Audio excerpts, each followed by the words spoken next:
is one other participant in the conference. Recording not start because your storage is full. Please log in and delete recordings or purchase more storage from your account. All participants are muted and they can unmute themselves.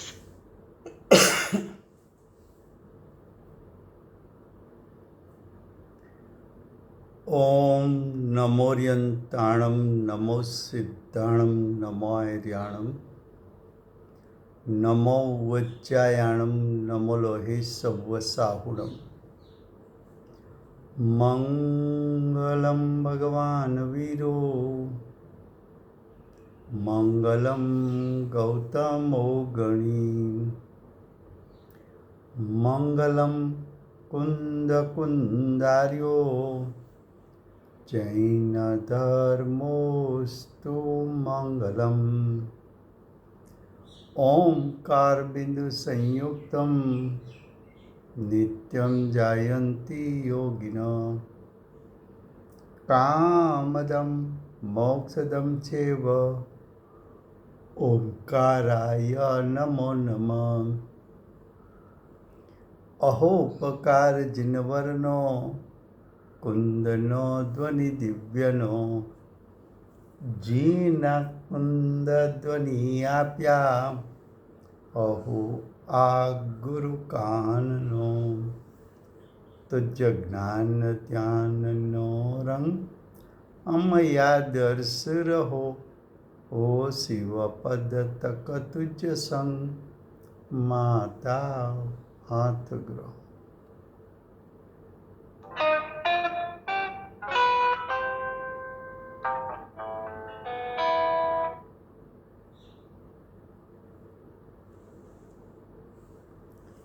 ये समयसार नाम का परम अध्यात्म शास्त्र है। भगवत कुंकुंदाचार्य देव ने मांगलिक करके समयसार को कहने की प्रतिज्ञा की है। समयसार अर्थात आत्मा का परिपूर्ण शुद्ध स्वरूप जो त्रिकाल है, जो शक्ति रूप सामर्थ्य जिसमें अनंत भरा पड़ा है, ऐसा समयसार यानी त्रिकाल शुद्धात्मा को कहने की प्रतिज्ञा आचार्य भगवान ने इस शास्त्र में की है। इस शास्त्र में कर्ता कर्म अधिकार चलता है। कर्ता कर्म अधिकार में श्लोक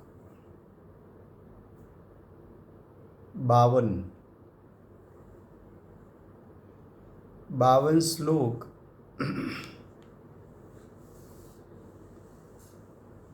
उसका प्रथम भावार्थ पढ़ते हैं।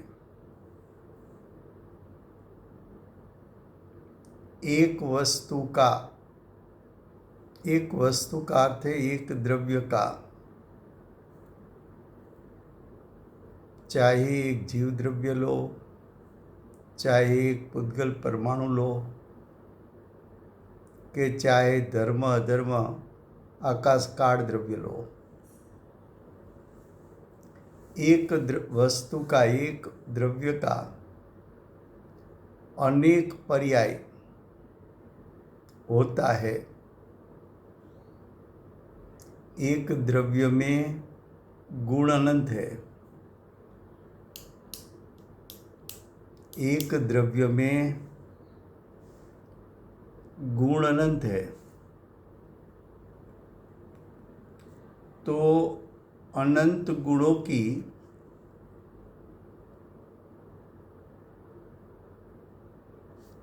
प्रत्येक समय एक एक पर्याय होती है।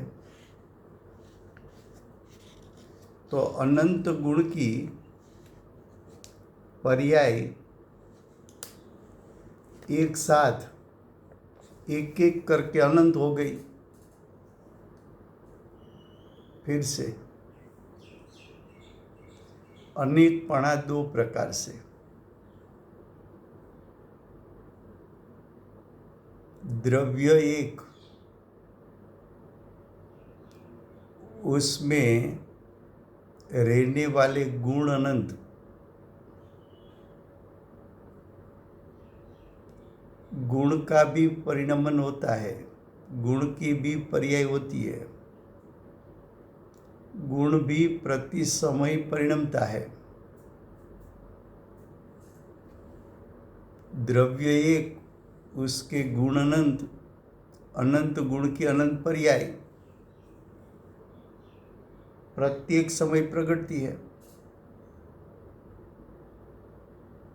दूसरा, द्रव्य अनादि से अनंत काल एक रूप, लेकिन द्रव्य की पर्याय प्रति समय भिन्न भिन्न। तो अनादि से अनंत काल की पर्याय भिन्न भिन्न, वो अनंत होती है।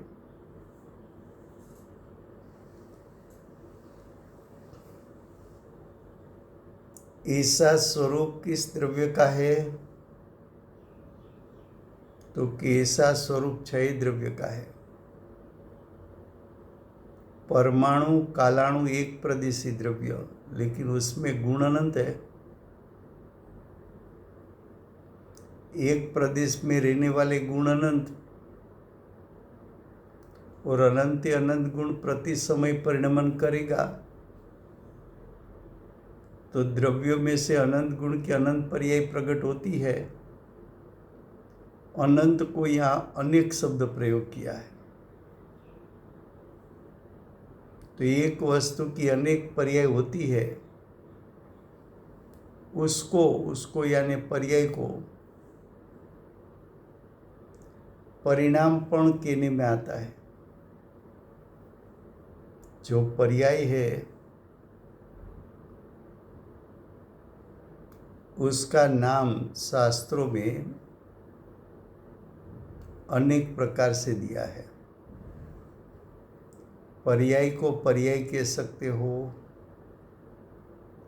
पर्याय को परिणाम कह सकते हो, पर्याय को परिणमन कह सकते हो, पर्याय को अवस्था कह सकते हो, पर्याय को दशा कह सकते हो, पर्याय को हालत कह सकते हो, पर्याय को कर्म कह सकते हो, पर्याय को कार्य कह सकते हो, पर्याय को भेद कह सकते हो, पर्याय को अंश कह सकते हो, पर्याय को अवयव कह सकते हो। ऐसे बहुत से नाम दिए हैं। द्रव्य एक, उसमें गुण अनंत,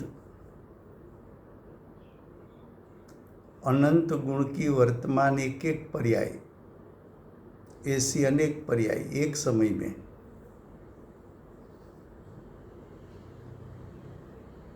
ये पर्याय को परिणाम भी कह सकते हो और अवस्था भी कह सकते हो। उसकी यानी द्रव्य और पर्याय की संज्ञा भिन्न भिन्न प्रतिभासती है। द्रव्य पर्याय की संख्या भिन्न भिन्न प्रतिभासती है। द्रव्य पर्याय के लक्षण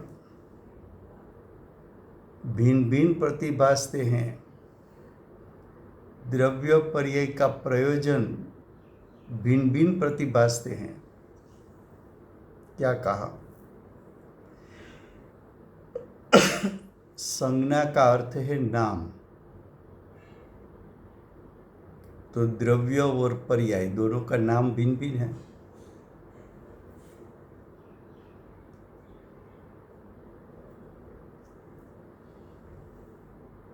संज्ञा का अर्थ नाम। द्रव्य का नाम द्रव्य है, पर्याय का नाम पर्याय है। दोनों को नाम भिन्न भिन्न है। दोनों का भिन्न भिन्न नाम प्रतिभासते है, यानी जानने में आता है, ज्ञान में आता है।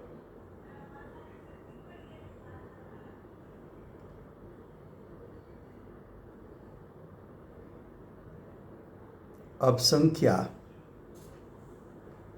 द्रव्य की संख्या एक, पर्याय की संख्या अनेक।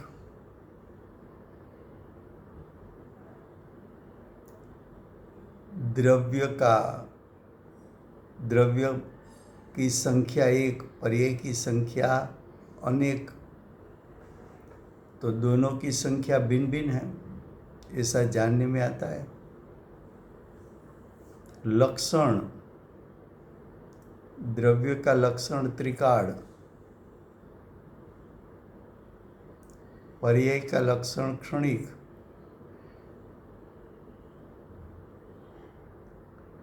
द्रव्य का लक्षण नित्य, पर्याय का लक्षण अनित्य।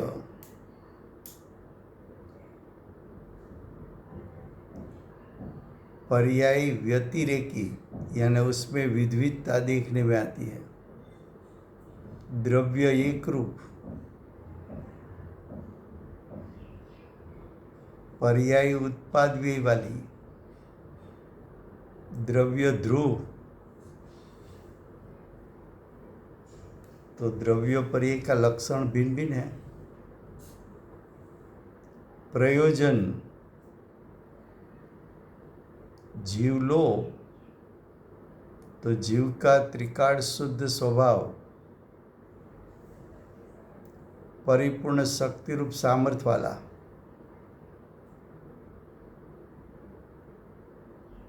उसका प्रयोजन वो ध्यान करने योग्य है।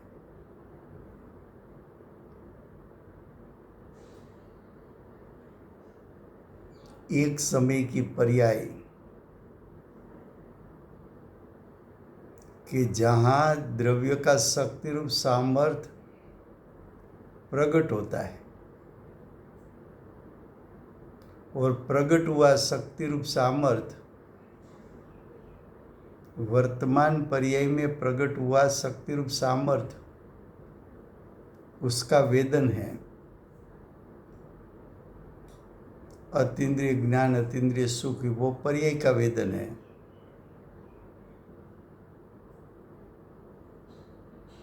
तो द्रव्य का प्रयोजन भिन्न, पर्याय का प्रयोजन भिन्न।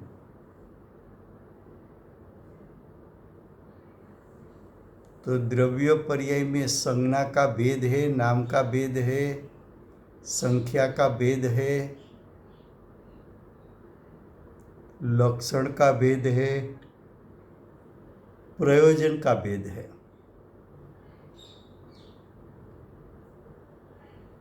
फिर भी का अर्थ है कि दोनों की संज्ञा, संख्या, लक्षण, प्रयोजन भिन्न भिन्न होते हुए भी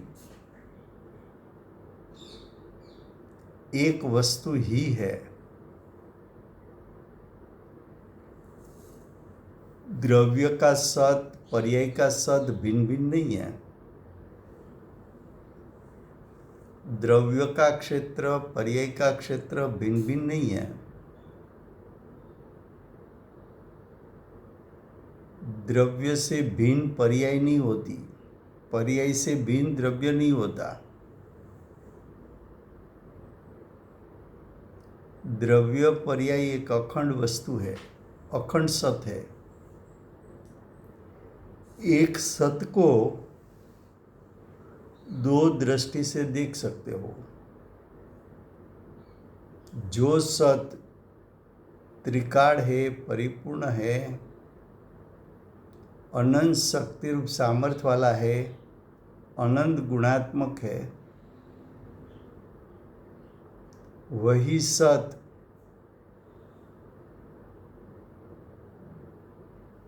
उसमें विविधता भी है,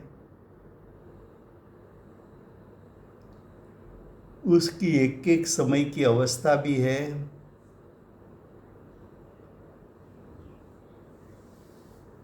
वो पलटती भी है,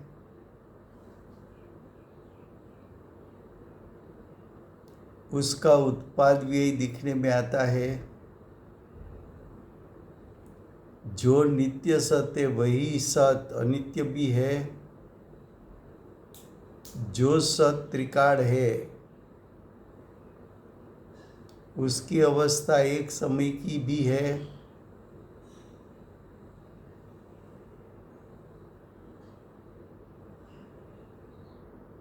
तो क्या कहा कि संज्ञा संख्या लक्षण प्रयोजन भिन्न भिन्न होते हुए भी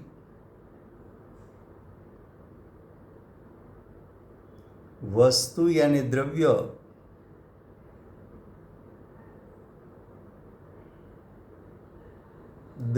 यानी द्रव्य पर्याय स्वरूप अखंड एक वस्तु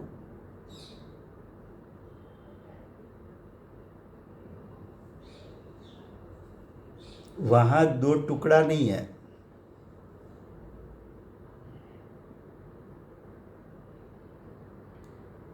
दो देखने की दो दृष्टि है। वस्तु खंडित नहीं है, एक द्रव्य और दूसरी पर्याय, ऐसा खंड नहीं है। प्रदेश भेद नहीं है। द्रव्य क्षेत्र कालभाव से भिन्नता नहीं है। एक स्वरूप अस्तित्व है, एक सत है।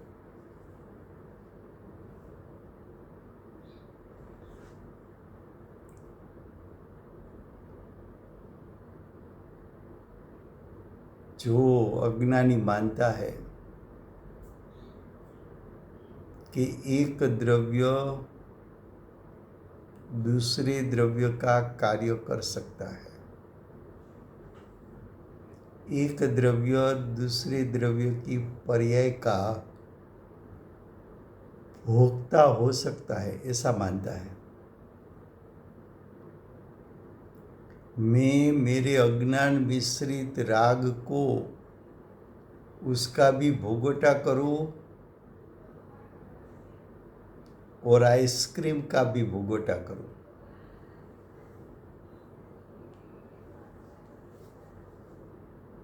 मैं मेरा क्रोधरूप कार्य भी करूं और आंख को लाल भी कर दूं। ये अज्ञानी का मिथ्या अभिप्राय।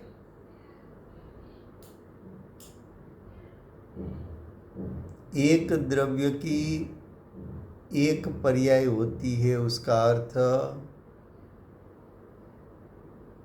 एक द्रव्य एक समय में अपनी स्वसत्ता में से एक पर्याय जब प्रकट करता है तब वो पर्याय में पूरा द्रव्य व्याप जाता है।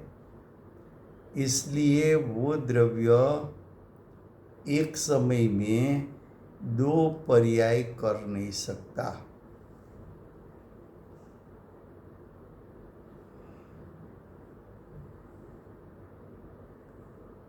अज्ञानी का अज्ञान ऐसा है कि एक द्रव्य स्वद्रव्य का भी परिणाम करे और परद्रव्य का भी परिणाम करे।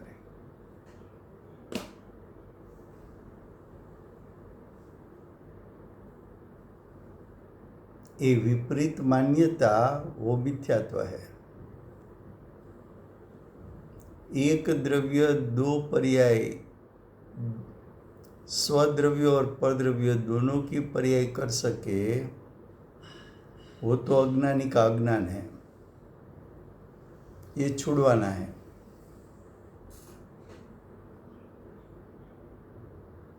फिर से गुजराती में।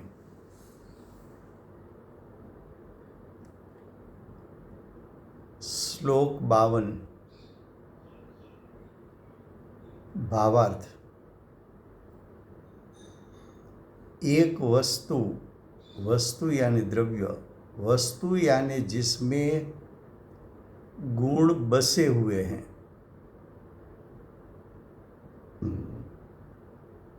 वस्तु, वस्तु यानी द्रव्य में अनंत गुण रहते हैं। રાજુ ભાઈ हाँ जी, ગુજરાતીમાં પ્લીઝ. सॉरी हाँ।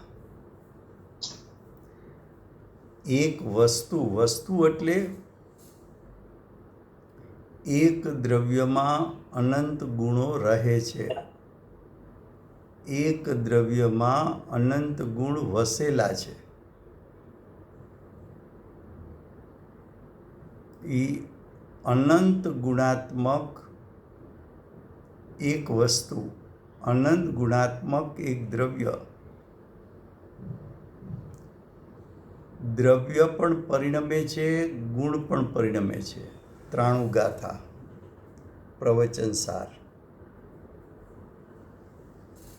તો એક દ્રવ્યમાં અનંત ગુણ દરેક સમયે પરિણમે છે। એટલે એક જ સમયે દ્રવ્ય એક હોવા છતાં એના અનંત ગુણની અનંત પર્યાયો પ્રગટરૂપ હોય છે। માટે એમ કીધું કે એક વસ્તુના અનેક પર્યાયો થાય છે। અનેકનો અર્થ અનંત। પર્યાયો એટલે પરિણમન પણ કહેવાય, અવસ્થા પણ કહેવાય, હાલત પણ કહેવાય, દશા પણ કહેવાય, કાર્ય પણ કહેવાય, કર્મ પણ કહેવાય, પર્યાયને ભેદ પણ કહેવાય, પર્યાયને અંશ પણ કહેવાય, પર્યાયને અવયવ પણ કહેવાય।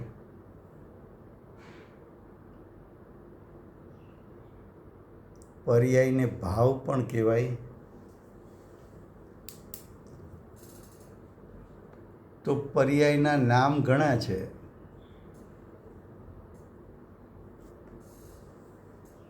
અહીંયા તો બે જ નામ ત્રણ નામ આપ્યા, પર્યાય, પરિણામ અને અવસ્થા।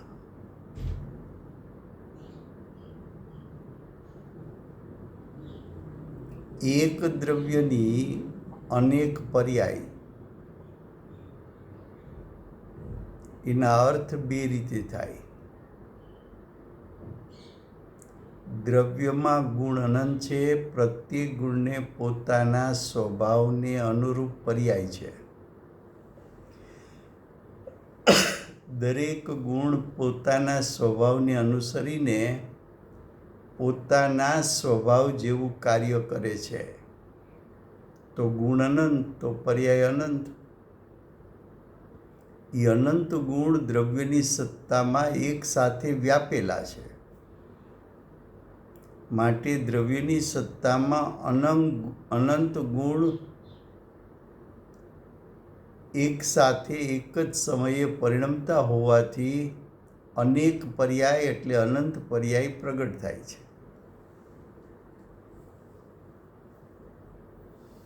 હવે અનેક પર્યાય પ્રગટ થઈ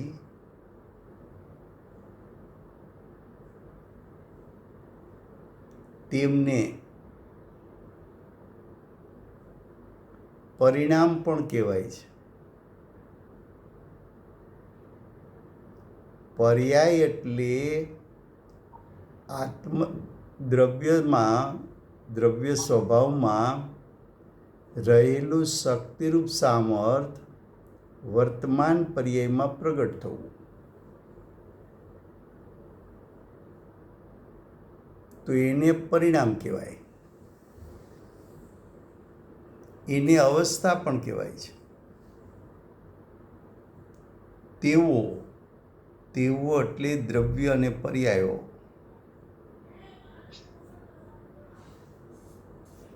તેવો,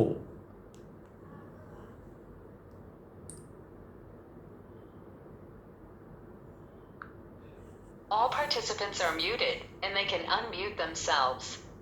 તેવો એટલે દ્રવ્ય અને પર્યાય. એની સંજ્ઞા એટલે કે એના નામ જુદા જુદા પ્રતિભાસે છે એટલે જણાય છે.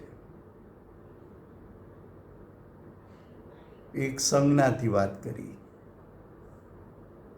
પછી સંખ્યા, તો કે દ્રવ્ય અને પર્યાય. દ્રવ્ય અને પર્યાય એની સંખ્યા જુદી જુદી પ્રતિભાસે છે એટલે જુદી જુદી જણાય છે. પછી લક્ષણ, તો દ્રવ્ય અને પર્યાયના લક્ષણ જુદા જુદા પ્રતિભાસે છે એટલે કે જણાય છે. અને દ્રવ્ય પર્યાયનું પ્રયોજન ભિન્ન ભિન્ન જુદું જુદું પ્રતિભાસે છે એટલે કે જણાય છે. શું કીધું? સંજ્ઞા એટલે નામ. તો દ્રવ્યનું નામ દ્રવ્ય છે, પર્યાયનું નામ પર્યાય છે. બેયના નામ જુદા છે. સંખ્યા, દ્રવ્ય એક, પર્યાય અનેક એટલે અનંત.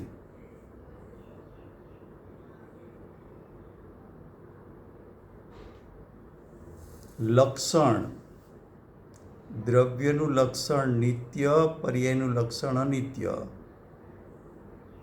દ્રવ્ય ત્રિકાળ, પર્યાય એક સમયની. દ્રવ્ય એકરૂપ, પર્યાયમાં વિવિધતા. દ્રવ્ય ધ્રુવ સ્વરૂપ, પર્યાય ઉત્પાદ વ્યયવાળી. દ્રવ્ય એકરૂપ, પર્યાય વ્યતિરેકી.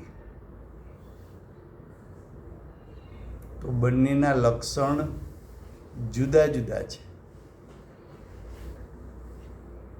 પ્રયોજન,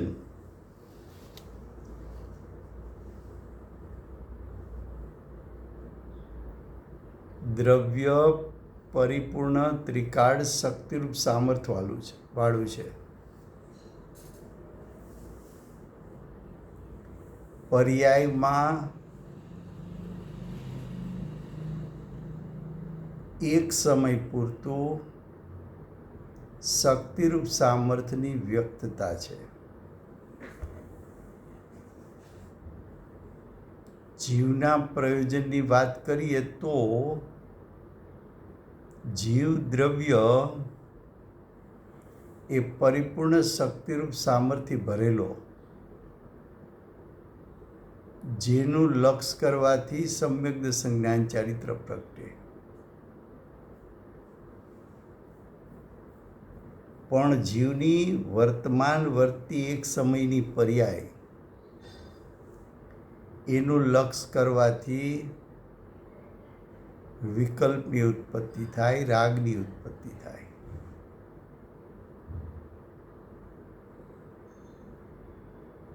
તો દ્રવ્ય અને પર્યાય એના નામ જુદા, સંખ્યા જુદી, લક્ષણ જુદા, પ્રયોજન જુદા.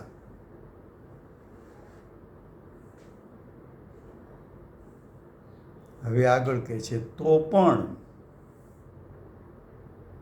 દ્રવ્ય પર્યાય વચ્ચે ભેદ હોવા છતાં દ્રવ્ય પર્યાયના લક્ષણ જુદા જુદા હોવા છતાં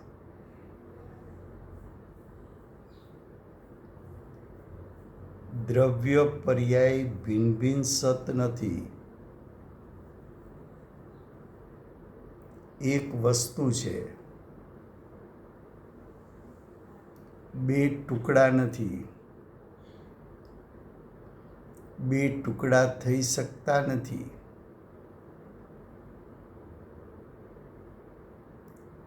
એક જ સત નિત્ય અનિત્ય ઉભયાત્મક છે. એક જ સત દ્રવ્ય પર્યાય સ્વરૂપ છે. એક જ સત એને જોવાની બે દ્રષ્ટિ છે. સત ત્રિકાળ નિત્ય ધ્રુવ પણ જોઈ શકાય છે અને તે જ સત અનેક રૂપે અનિત્ય એક સમયની વિદ્યમાનતાવાળું ઉત્પાદ વ્યયવાળું પણ જોઈ શકાય છે.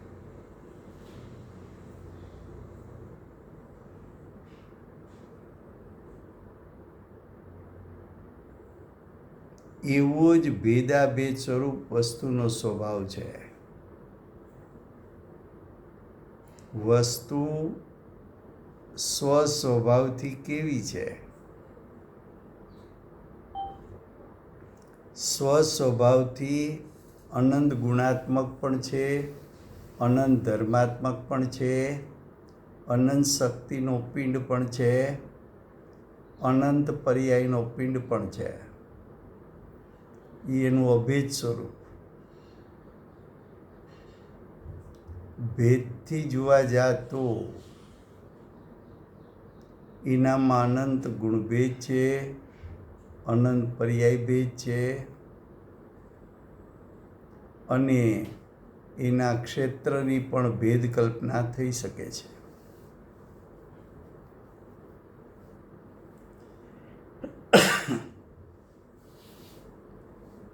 વસ્તુ કેવી છે? તો કે નિત્ય નિત્ય ઉભયાત્મક છે. વસ્તુ કેવી છે? એક અનેક ઉભયાત્મક છે.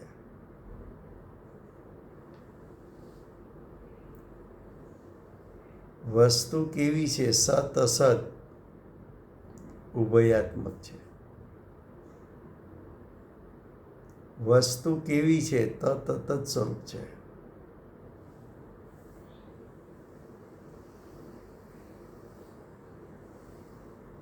વસ્તુ એમાં અનેક પર્યાય થાય છે પણ એ પોતાના અનંત ગુણની અનંત પર્યાય થાય છે. પણ દ્રવ્ય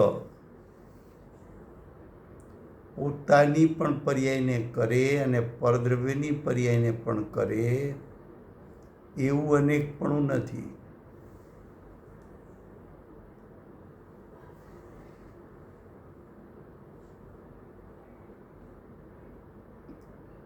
દ્રવ્યથી થતી રચના એ પર્યાય છે પણ દ્રવ્ય પોતાની પર્યાયની રચના કરી શકે પણ પરદ્રવ્યની રચના કરી શકે એવું દ્રવ્યમાં શક્તિરૂપ સામર્થ્ય નથી. અજ્ઞાની એમ માને છે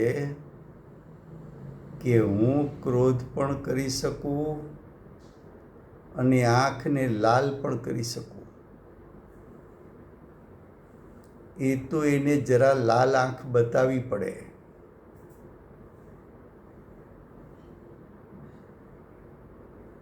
તો આંખને હું લાલ કરી શકું.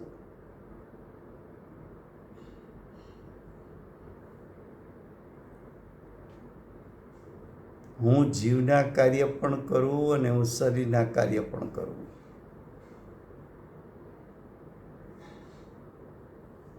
એની ના પાડવી છે. એક દ્રવ્ય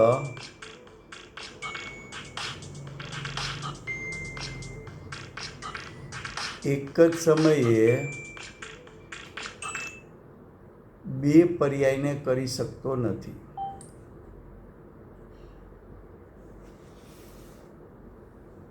કે એક દ્રવ્ય પોતાની પણ પર્યાયને કરે અને પછી પરની પણ પર્યાયને કરે એવું કરી શકતો નથી. એ થયો શ્લોક 52. હવે શ્લોક 53.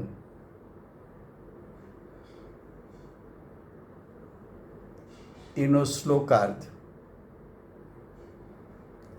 બે દ્રવ્યો એક થઈને પરિણમતા નથી. જીવ અને શરીર એક થઈને પરિણમી શકતા નથી.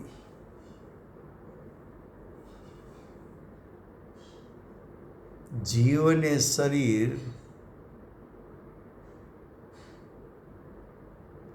એના નિમિત્ત નૈમિત્તિક સંબંધથી ઉત્પન્ન થતી અસમાન જાતિ દ્રવ્ય પર્યાય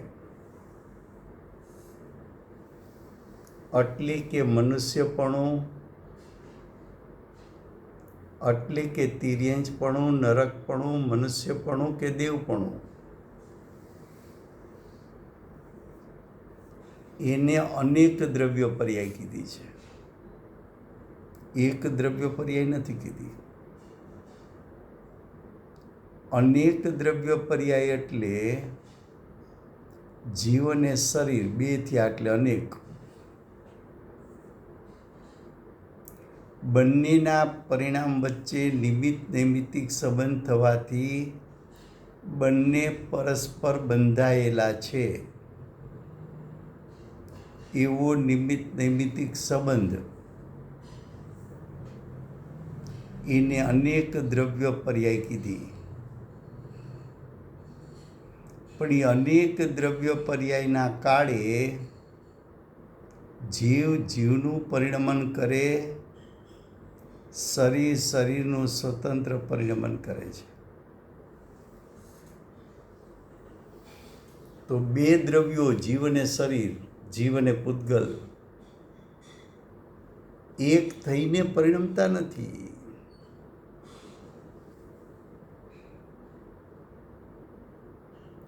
કર્મનો ઉદય અને જીવ ભેગા થઈને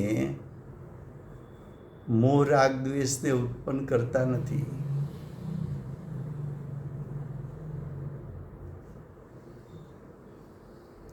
કર્મનો ઉદય અને જીવના મોહ રાગ દ્વેષની ઉત્પત્તિ બંને વચ્ચે નિમિત્ત નૈમિત્તિક સંબંધ છે. ત્યારે કર્મનું ઉદયરૂપ પરિણમન એ કર્મનું પરિણમન છે અને મોહ રાગ દ્વેષની ઉત્પત્તિ એ જીવનું પરિણમન છે. બે પરિણામ બંનેના ભિન્ન ભિન્ન છે, બંનેની સત્તા ભિન્ન ભિન્ન છે, બંનેના કર્તા ભિન્ન ભિન્ન છે, બંનેના પરિણામ ભિન્ન ભિન્ન છે, બંનેના સ્વક્ષેત્ર ભિન્ન ભિન્ન છે.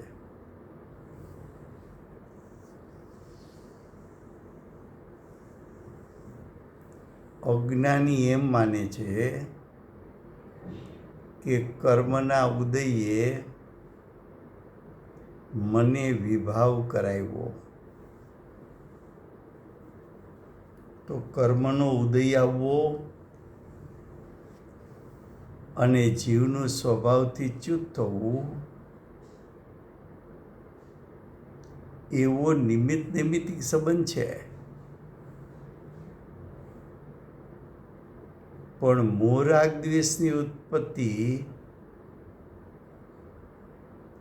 કર્મના ઉદયને કારણે થઈ નથી.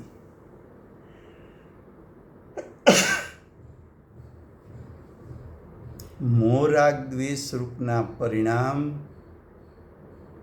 એ કર્મનો ઉદય એનું કરતા નથી. મોહ રાગ દ્વેષના પરિણામ એક, એના કરતા બે કર્મનો ઉદય અને જીવ, તો કે એમ નથી. એક પર્યાયના બે કરતા ન હોઈ શકે. બે દ્રવ્યો એક બે થઈને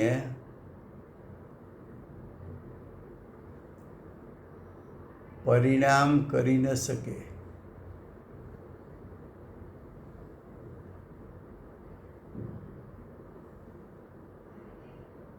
બે દ્રવ્યોનું એક પરિણામ થતું નથી. અજ્ઞાની એમ માને છે કે કાર્મણ વર્ગના કર્મરૂપે પરિણમી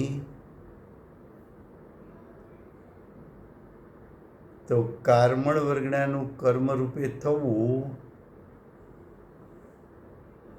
એ જીવના મોહ રાગ દ્વેષને કારણે છે. જીવ મોહ રાગ દ્વેષ રૂપે પણ પરિણમે અને કાર્મણ વર્ગનાને કર્મ રૂપે પણ પરિણામ આવે.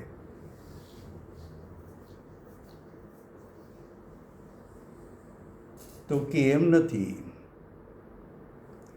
જીવના મોહ રાગ દ્વેષ અને કાર્મણ વર્ગનાની વર્તમાન પર્યાય કર્મ રૂપે થવી તો કાર્મણ વર્ગનાનું પરિણામ અને જીવના પરિણામ વચ્ચે નિમિત્ત નૈમિત્તિક સંબંધના કાળે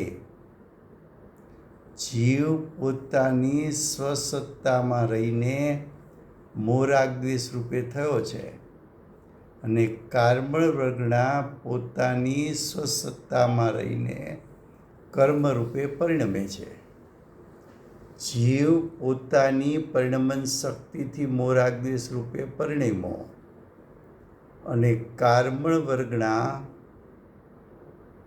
પોતાની પરિણમન શક્તિથી મોહ રાગ દ્વેષ દ્રવ્ય કર્મ રૂપે પરિણમ્યું. બે દ્રવ્ય જુદા, બેની સત્તા જુદી, બેની પરિણમન શક્તિ જુદી, બંનેના દ્રવ્ય ક્ષેત્ર કાળભાવ જુદા અને બંને પોતપોતાની પરિણમન શક્તિથી પરિણમ્યા છે. પણ અજ્ઞાની એમ માને છે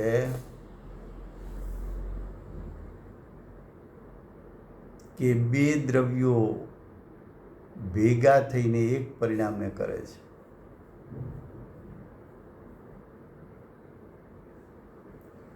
હું રોટી બનાવવાની ઈચ્છા પણ કરું અને હું રોટી પણ બનાવું,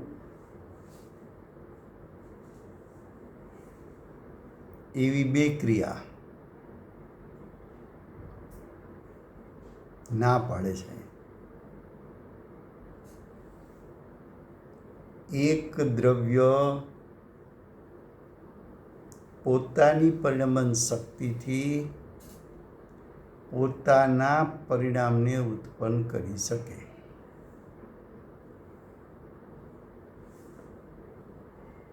એક દ્રવ્ય પોતાના વર્તમાન પરિણામમાં વ્યાપી શકે, પરદ્રવ્યના પરિણામમાં વ્યાપી ન શકે. જો કાર્મણ વર્ગના કર્મરૂપે થાય એમાં જો જીવ વ્યાપે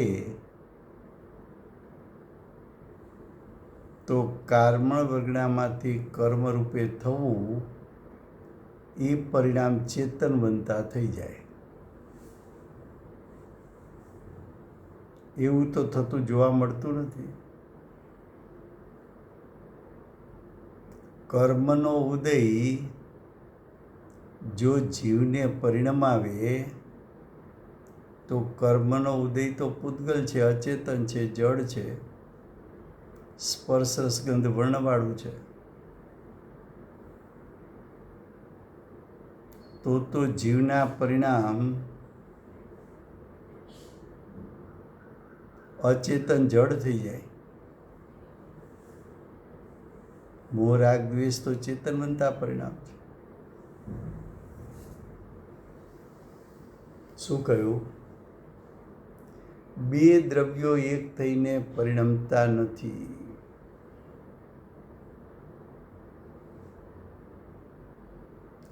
બે દ્રવ્યોનું એક પરિણામ થતું નથી અને બે દ્રવ્યોની એક પરિણતિ એટલે ક્રિયા એટલે પર્યાયનું પલટવું.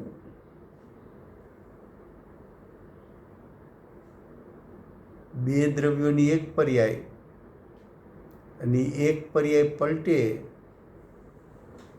તો કેવું થતું નથી. બે દ્રવ્યો એક પર્યાયના કરતા જ નથી.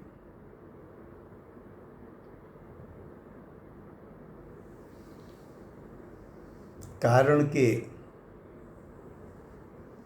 અનેક દ્રવ્યો છે તે સદા અનેક જ છે.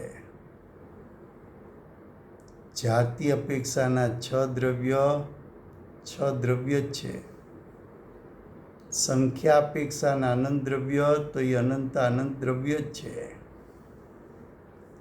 જો એક દ્રવ્ય બીજા દ્રવ્યનું કાર્ય કરે તો કોઈ પણ એક દ્રવ્યને નાશનો પ્રસંગ આવે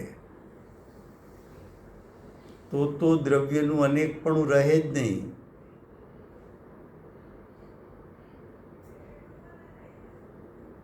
જીવ અને શરીર 33 સાગરૂપમ નરક ગતિમાં સાથે રહે, પણ 33 સાગરૂપમના કાળમાં એક પણ પર્યાય જીવે નારકીના શરીરની કરી નથી કે નારકીના શરીરે એક પણ પર્યાય જીવની કરી નથી.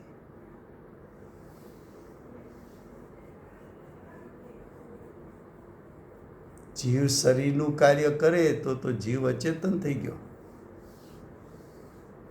અને અચેતન ચેતનનું કાર્ય કરે તો અચેતન ચેતન થઈ ગયો.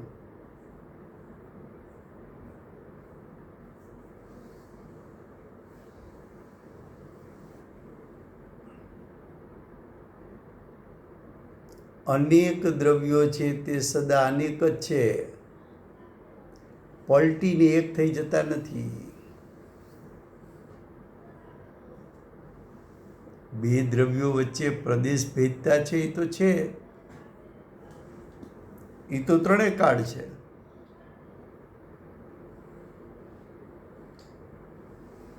શું કીધું? જે ક્ષેત્ર ભેદતા છે એ ક્ષેત્ર ભેદતા તો કાયમ છે.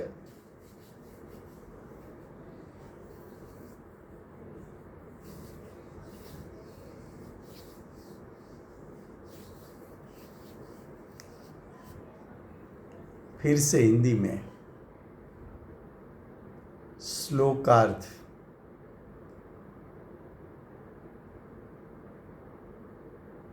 तिरपन नंबर का श्लोक. दो द्रव्य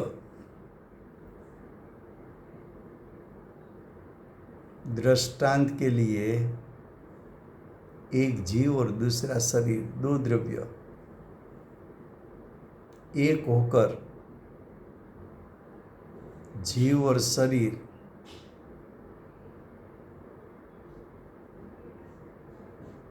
परस्पर एक दूसरे के साथ बंधे हुए हैं, तब अज्ञानी को लगता है कि ये दो द्रव्य नहीं है, एक द्रव्य है, ऐसा लगता है. बोलता भी है मैं मनुष्य हूँ, मैं जीव हूँ, ऐसा नहीं बोलता है.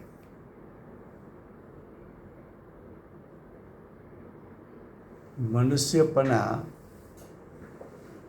वो तो असमान जाति द्रव्य पर्याय है. असमान जाति, जीव की जाति, शरीर की जाति समान नहीं है. एक चेतन है, दूसरा अचेतन है. असमान जाति द्रव्य पर्याय.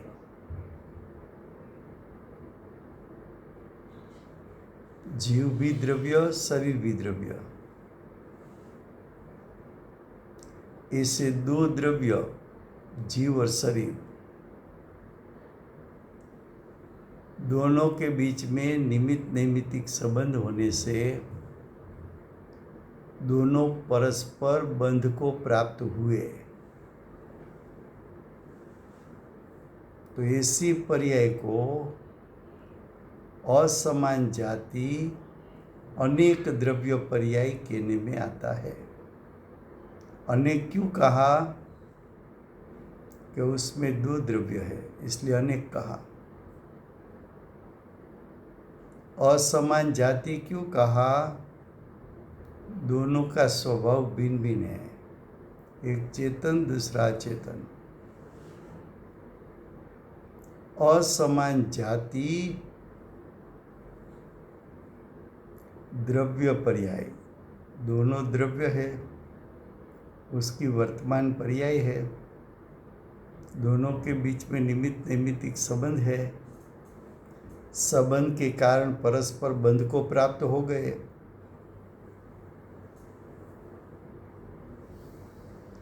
तब अज्ञानी को लगता है कि दो द्रव्य एक में एक हो गए और एक में एक होकर परिणमते हैं। मनुष्य पर्याय के काल में घोर मिथ्या दृष्टि, घोर अज्ञानी, तीव्र मिथ्या दृष्टि, विवेक खो देता है। यहाँ दो द्रव्य है ऐसा स्वीकार ही नहीं उसका। एक ही द्रव्य मानकर मैं मनुष्य हूं ऐसा स्वीकार करता है।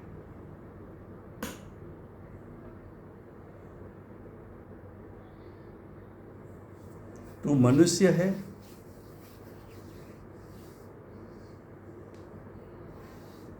तू मनुष्य है कि तू जीव है। जब तू एक मानता है, लेकिन वहां द्रव्य एक नहीं हो जाते, दो में से एक नहीं हो जाता। तू दो को एक मानता है तभी भी जीव का परिणाम तो चैतन्यमय रहता है और शरीर का परिणाम अचेतनमय रहता है। तभी भी दोनों का परिणमन तो अपने अपने स्वभाव को अनुसरण करके परिणमन होता है।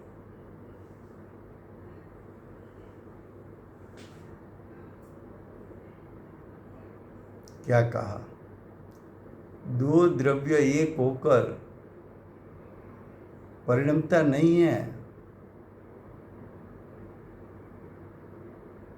तुझे लगता है कि कर्म का उदय आया,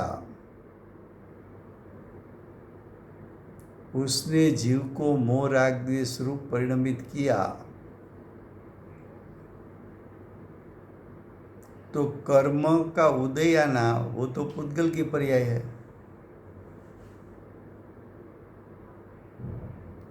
तो कर्म उदय रूप हो सकते हैं, वो उसका कार्य है, लेकिन कर्म के उदय ने जीव को मोह राग द्वेष कराया, ये बात तू कहां से लाया? मोह राग द्वेष तो जीव का परिणाम है और चेतन परिणाम है। क्या कर्म का उदय अचेतन रूप परिणाम भी उत्पन्न करे और मोह राग द्वेष चेतन मनता परिणाम, चेतन अचेतन दोनों का परिणाम करे? या नाव कहते हैं एक द्रव्य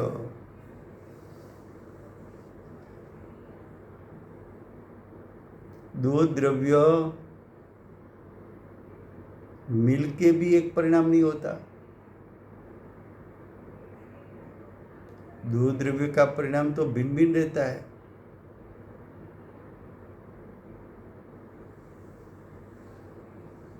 दो द्रव्य जीव और कर्म का उदय मिलकर मोह राग द्वेष हुआ है? तो कि ना, दो द्रव्य एक होकर परिणमन कर नहीं सकते। पहले तो दो द्रव्य एक ही नहीं हो सकते।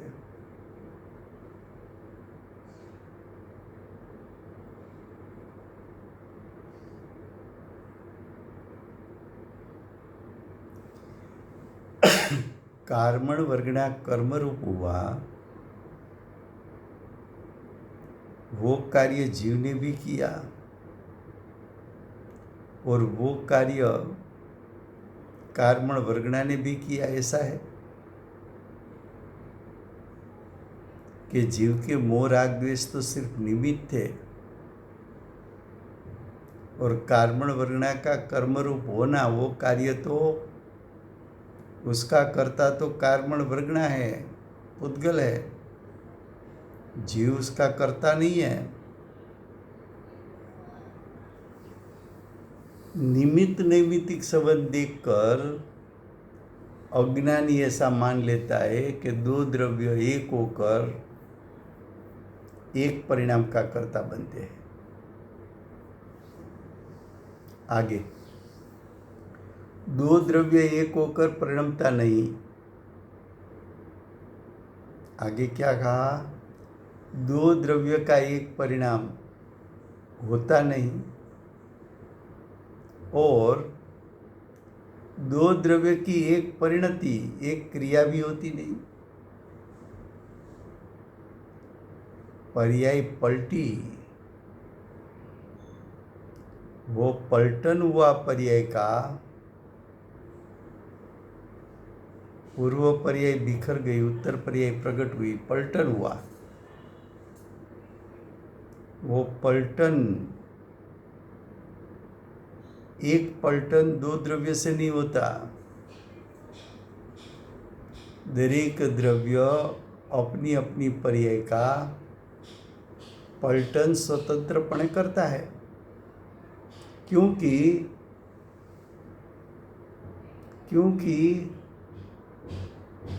अनेक द्रव्य है,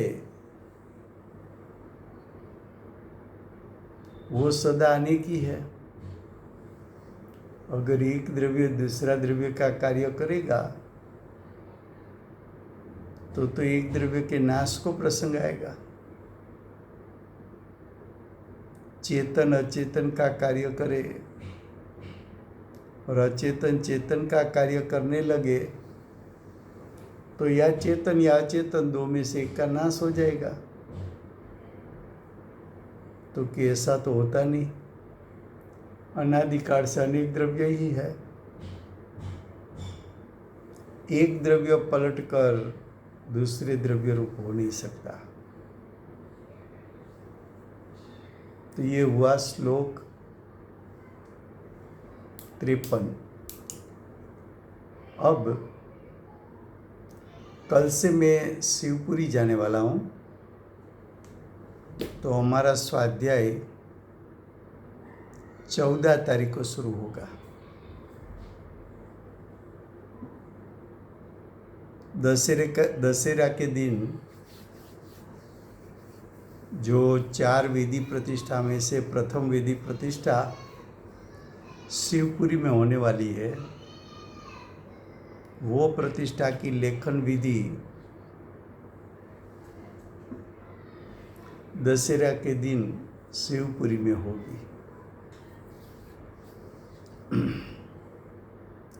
वर्तमान 24 ना आखरी तीर्थंकर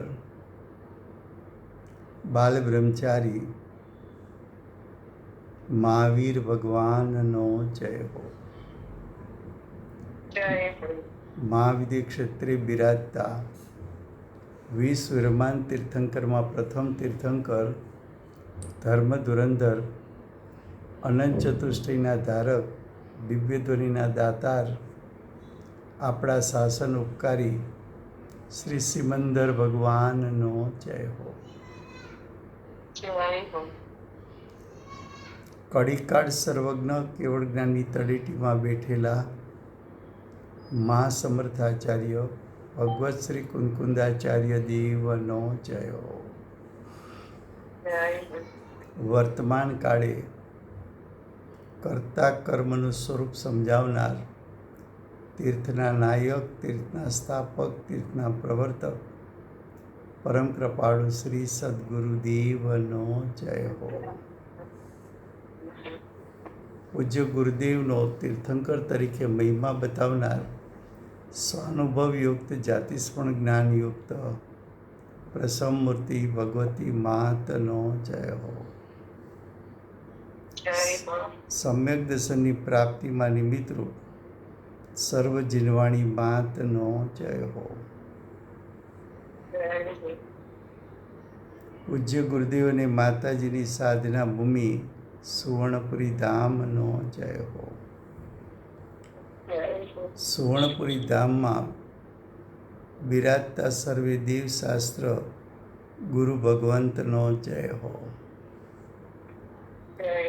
વર્તમાન ગુરુ અને ભવિષ્યના તીર્થંકર શ્રી સૂર્યકીર્તિ ભગવાનનો જય હો.